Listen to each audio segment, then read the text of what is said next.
मुझे ढूंढो मत, मैं यही हूँ। आज भी है। खाओ क्या? चलो बच्चों, आज सैटरडे है। और आज पढ़ाई को थोड़ा सा साइड में करते हैं और आज आप लोग को एक कहानी सुनाते हैं। कहानी सुनना चाहेंगे? भूत वाला कहानी है। आप लोग डरिएगा तो? डरपोक नहीं ना है? नहीं। रात के समझ जाइएगा।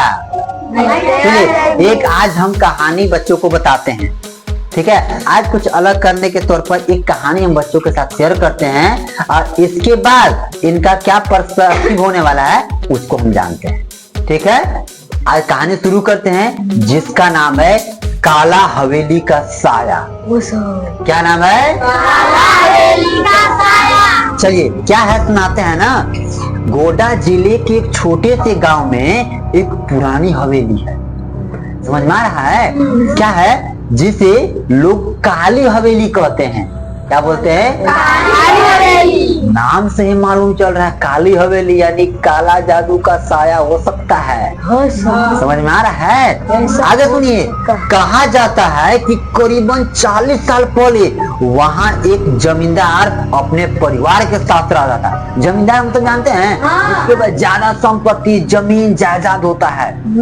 आज से करीबन 40 साल पहले उस हवेली में कौन रहता था? जमींदार। एक जमींदार अपने परिवारजनों के साथ। एक रात की बात है, ठीक है? एक रात की बात है जब जमींदार की पत्नी अचानक तरीके से पता नहीं कैसे से गायब हो गई।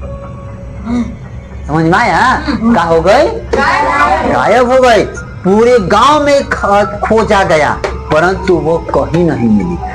ऐसा सही है? हाँ, पूरे गांव में खोजा गया लेकिन कहीं नहीं मिली। उस रात के बाद हवेली में एक अजीब तरह की घटनाएं घट गई। बताइए। हाँ, अब तक क्या हुआ बाबू लोग? वहाँ उस रात को एक हवेली में अजीब घटना घट गया। ये कौन जिला की बात है? गोड्डा। चलिए, क्या होने जानते? उस रात क्या हुआ था?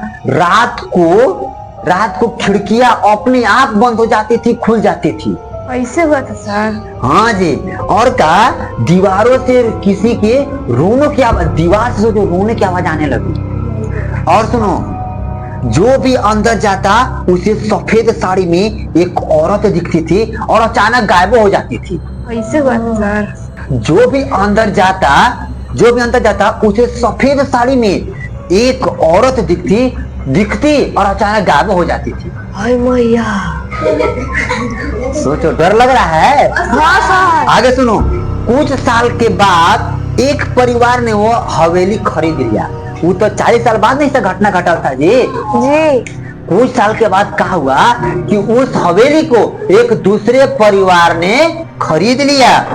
पहले तो सब ठीक ठाक था लेकिन एक रात नई मालकिन ने हवेली की छत पर औरत को देखी जो धीरे धीरे मुस्कुराते हुए आगे आकर बोली। ऐसे हो रहा था सर?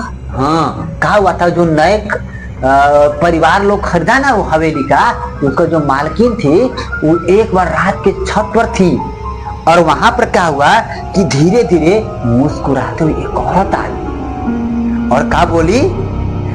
मेरी आखिरी सांस यही टूटी थी। वो जो औरतिया आई ना उससे बोली कि मेरी आखिरी सांस यही टूटी थी जहां पर तुम अभी खड़ी हो।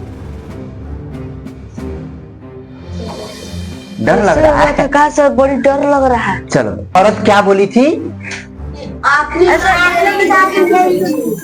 वो औरत बोली ना कि मेरी आखिरी सांस यहीं टूटी थी तो औरत भी घबरा गई और फिर जानते हो क्या हुआ? फिर वो धुआं बनकर गायब हो गई। सोचो और सुना के। अगले दिन सुबह हवेली के आंगन में जमीन खुदी हुई मिली और वहां एक स्त्री की कंकाल जैसी लाश निकली। अगला दिन देखा गया कि उसके आंगन में खुदा हुआ जमीन था और उस वहां से एक औरत का कंकाल था। कंकाल निकला। आगे सुनो। जिसके गले में वही हार था जो पुराने जमींदार की पत्नी पहनती थी और उस कंकाल के गले में कौन सा हार था? जो वो पुरानी हवेली की मालकिन पहनती थी ना, वही हार था।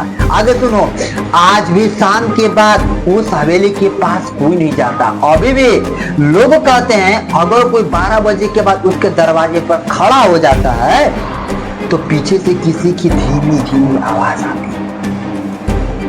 क्या बोलती है? मुझे ढूंढो मत, मैं यहीं हूं। आज भी है। क्या हो गया? होगा तो आप लोग को डर नहीं ना लग रहा है बच्चों? डरना नहीं है, ऐसा कुछ नहीं होता। भगवान का नाम लीजिए, सब सही हो जाए। काहे खोल रहा है?